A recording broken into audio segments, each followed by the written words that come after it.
इस वीडियो में हम बात करेंगे टेबल टेनिस इक्विपमेंट के बारे में। तो हम बात करेंगे कि किस किस टाइप के इक्विपमेंट्स अवेलेबल होते हैं, मतलब मेनली तो टेबल टेनिस बैट।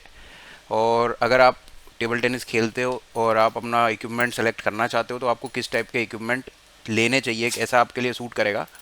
तो बेसिकली टेबल टेनिस में आपको ये दो टाइप के बैट देखने को मिलेंगे। पहला ये है, ये GKI ऑफेंसिव डबल एक्स। ये एक्चुअली एक प्री मेड बैट है, मतलब कंपनी से ये बैट रेडी होके आया, ब्लेड उसके ऊपर रबर स्टिक होके आया। और एक प्रोफेशनल बैट का सेटअप है मेरे पास, क्योंकि आई compete on the tournaments also. तो ये बैट है, ये है यसा। ब्लेड अलग है इसकी, रबर मैंने अपनी चॉइस के अलग खरीद के लगाया है जो मेरे को अच्छे लगते थे मेरे गेम के हिसाब से। तो इन चीज़ों में डिफरेंस क्या होता है, एक मैं ये बता देता हूँ। पहले तो जो बिगनर लेवल के होते हैं उनको सबको स्टार्टिंग होती है इन्हीं बैट से, जो प्री मेड बैट होते हैं। आपको GKI के मिलेंगे, स्टैग के मिलेंगे, स्टीगा के मिलेंगे, काफ़ी सारे ब्रांड्स के आपको बैट्स मिलेंगे। मेरे ख्याल से अगर आप बिगनर लेवल पे है तो ये ऑफेंसिव डबल एक्स या GKI कुंफू अच्छे बैट्स हैं। इनमें अच्छा बैलेंस है, राइट बैलेंस है पावर और स्पिन का।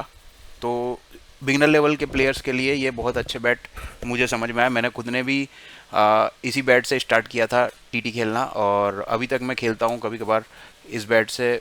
और मैक्सिमम टाइम मैं अपने ये प्रोफेशनल सेटअप बैट से ही खेलता हूँ, बट कभी कभार मैं प्रैक्टिस के लिए इस बैट को भी यूज़ करता हूँ। अब anyways we are back to our topic के, मतलब बैट कितने टाइप के होते हैं।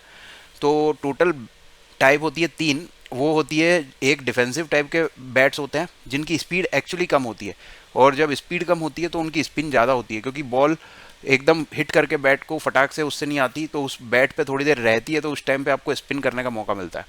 दूसरे टाइप के बैट होते हैं जो ऑलराउंड टाइप के बैट होते हैं, जिनसे आप ऑफेंसिव शॉट्स भी खेल सकते हो, डिफेंसिव शॉट भी खेल सकते हो, और इनकी स्पीड डिफेंसिव बैट्स से थोड़ी सी ज़्यादा होती है। ठीक है, जैसे आप अगर 1 to 10 की स्केल पे देखोगे तो defensive blades bats are basically 1 to 4 या 1 to 5 की स्केल पे इनको डिफेंसिव आप बोल दोगे। जो 5 स्पीड रेटिंग से प्लस हैं, 5 to 5 6 7, इनको आप बोल दोगे ऑलराउंड। और जो 7+ स्पीड वाले बैट्स होंगे उनको आप बोल दोगे ऑफेंसिव बैट्स। यानी कि आप उनसे मेनली तो ऑफेंसिव स्ट्रोक्स ही खेलोगे, एग्रेसिव स्ट्रोक्स ही खेलोगे, क्योंकि वो रहते हैं ऑलरेडी फास्ट बैट रहते हैं, और आप ऑन द टेबल रहकर उनसे हमेशा हिट करने को देखते हो बॉल को, उससे डिफेंसिव शॉट खेलने को नहीं देखते हो। तो बैट कैसे सिलेक्ट करना है, बैट आपको सिलेक्ट करना है अपनी प्लेइंग स्टाइल के अकॉर्डिंग। अगर आपकी प्लेइंग स्टाइल ऑलराउंड टाइप की, आप सारे टाइप के शॉट खेलते हो, टेबल से हल्का सा दूर रहते हो, 1 2 कदम दूर, और स्पिन करना भी आपको पसंद है, और कभी कभी आप चॉप करते हो, कभी कभी आप ऑफेंसिव स्ट्रोक्स खेलते हो, तो आप ऑलराउंड बैट की तरफ जा सकते हो। डिफेंसिव बैट्स आजकल बहुत कम लोग यूज़ करते हैं प्रो लेवल पे। क्लब लेवल पे तो सब तरह के सेटअप लोग यूज़ करते हैं, बट उसमें भी डिफेंसिव बैट्स आजकल लोग कम प्रीफर कर रहे हैं। उसका रीज़न ये है कि अब से थोड़े टाइम पहले एक्चुअली TT बॉल का साइज़ बढ़ा दिया गया था। तो क्या हुआ है ना कि उसकी स्टोरी अलग है। आप अगर कम्पिटिटिव स्पोर्ट अगर आप देखते हो तो आपको पता होगा कि अब से थोड़े टाइम पहले 40 mm डायमीटर की बॉल चलती थी कम्पिटिटिव स्पोर्ट में, और अब जो चलती है वो 40+ डायमीटर की चलती है, जो कि स्लाइटली 40 वाली से बड़ी है। ठीक है, इसका ऐसा कर ये अभी रिसेंट रूल चेंजेस में हुआ है, मतलब कुछ साल पहले। ऐसा करने का रीज़न ये था कि जो प्रो लेवल के प्लेयर होते हैं, इंटरनेशनल प्लेयर लेवल के प्लेयर होते हैं, उनकी स्पीड अगर आप देखोगे तो बहुत ज़्यादा स्पीड होती है उनकी खेलने की। तो रैलीज लंबी नहीं होती है। तो अगर रैलीज लंबी नहीं है तो गेम को देखने में थोड़ा सा कम मज़ा आता है। तो जिससे कि रैलीज थोड़ी सी लंबी हो, टेबल टेनिस में भी बैडमिंटन की जैसे काफ़ी लंबी लंबी रैलीज होती है, टेनिस की काफ़ी लंबी रैलीज होती है, तो जितनी लंबी रैली होगी स्पोर्ट उतना ज़्यादा पॉपुलर होता है। तो इस सब के चलते ITTF ने भी बॉल का साइज़ थोड़ा सा बढ़ा दिया था।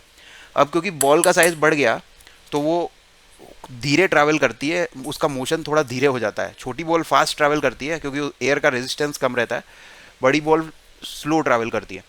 तो उस स्लोनेस को एनकाउंटर करने के लिए डिफेंसिव ब्लेड से थोड़े से ऊपर की स्केल पे सारे प्लेयर्स मूव कर गए। इनफैक्ट जो डिफेंसिव प्लेयर्स हैं वो भी ऑलराउंड टाइप की ब्लेड को यूज़ करते हैं या बैट को यूज़ करते हैं, और जो ऑलराउंड थे वो हल्के से ऑफेंसिव साइड में मूव कर गए, और ऑफेंसिव वाले सुपर ऑफेंसिव बैट्स यूज़ करने लग गए हैं। तो उससे क्या होता है ना कि फिर से उनको वो अच्छी स्पीड मिलने लगती है टेबल के ऊपर, जो जिसको वो जिसके साथ वो कंफर्टेबल है। अब ये बैट के बारे में मैं बोला, तो बैट में एक्चुअली जब मैं बैट करके बोल रहा था तब मैं एक्चुअली मैं ब्लेड के बारे में बात कर रहा था। तो ये ब्लेड्स होती हैं जो एक्चुअली बैट की स्पीड को सेट करती है। यानी कि ये वुड, अगर ये वुड फास्ट है तो इसके ऊपर जो भी रबर लगेंगे वो फास्ट रिस्पॉन्स ही करेंगे, और अगर ये बैट ब्लेड स्लो है तो इसके ऊपर जो भी रबर लगेंगे वो स्लो ही रिस्पॉन्स करेंगे। तो मेन इम्पैक्ट होता है 90% इम्पैक्ट होता है ये वुड का, और 10% इम्पैक्ट होता है रबर का। ठीक है, इसमें रबर के अंदर भी दो टाइप के सेटअप होते हैं, एक चाइनीज रबर होता है और एक होता है यूरोपियन रबर। ये थोड़ा सा, जैसे कि मेरे फोर एंड पे ये चाइनीज रबर लगा हुआ है और ये वाला है यूरोपियन रबर, एंड्रो का है, और ये डीएचएस का रबर है। तो ये थोड़ा सा चिपचिपा है, थोड़ा सा स्प्रिंग स्प्रिंग ही नहीं है, इसमें बॉल हिट करके ज़्यादा ऊंची नहीं उछलती है। यहाँ पे मेरे को फोरहैंड में जब भी मैं स्ट्रोक लगाऊंगा तो मेरे को अपनी पावर का स्ट्रोक खेलना पड़ेगा। इसके अपोजिट यहाँ पे थोड़ा सा स्प्रिंगी एक्शन है, मतलब बॉल अच्छे से, बहुत अच्छे से बाउंस होती है। तो ये दो टाइप के रबर मिलते हैं मार्केट में। एक तीसरे टाइप का रबर और आता है जिसको जापानीज रबर भी बोलते हैं।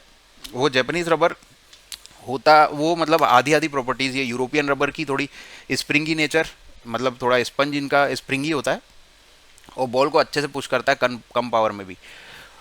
और ये चाइनीज़ रबर थोड़ा टेकी होता है। तो जो जापानीज़ रबर है जैसे यासाका वगैरह ये ब्रांड हो गए, ये लोग जापानीज़ रबर ब्रांड है, तो इनमें दोनों प्रॉपर्टीज़ थोड़ी थोड़ी मिक्स होती है। चाइनीज़ रबर क्या होता है ना, भले ही स्प्रिंग ही नहीं होता लेकिन ये बहुत टेकी होता है, चिपचिपा होता है, तो बॉल इस पर अच्छे से चिपकती है। और क्योंकि वो चिपकती है तो मुझे बहुत अच्छे से टाइम मिलता है स्पिन को मारने का। जब मैं इसको ऐसे अच्छी स्पिन के साथ जब शॉट खेलता हूँ तो बहुत अच्छी स्पिन इससे हो जाती है। ये इसका एडवांटेज है। और क्योंकि स्प्रिंग जैसा एक्शन नहीं है इसमें, स्पंज का ऐसा पुश नहीं होता, तो बॉल रहती भी लंबे टाइम तक है। तो जो मेरी हाथ की पावर है ना उसको यूज़ करके मेरे को स्ट्रोक लगाना पड़ेगा, लेकिन वो स्ट्रोक में स्पिन बहुत ज़ोरदार होती है और मज़ा आता है बॉल की स्पिन को देखने में। तो that is why we use Chinese rubber. हालांकि दुनिया के अधिकतर देशों में चाइनीज़ रबर यूज़ नहीं होता, चाइना में अक्सर यूज़ होता है चाइनीज़ रबर, क्योंकि it takes lots of hard work to build stroke which is very good with Chinese rubber, क्योंकि उसमें अपनी खुद की कोई पावर नहीं होती, तो आपको अपनी बॉडी से पावर जनरेट करनी पड़ती है।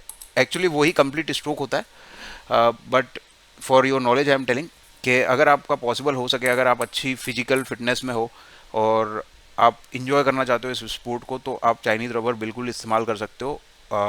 एटलीस्ट फोर हैंड साइड पे, तो बैक हैंड साइड पे आप भले यूरोपियन रबर लगा लो and you will have fun with that.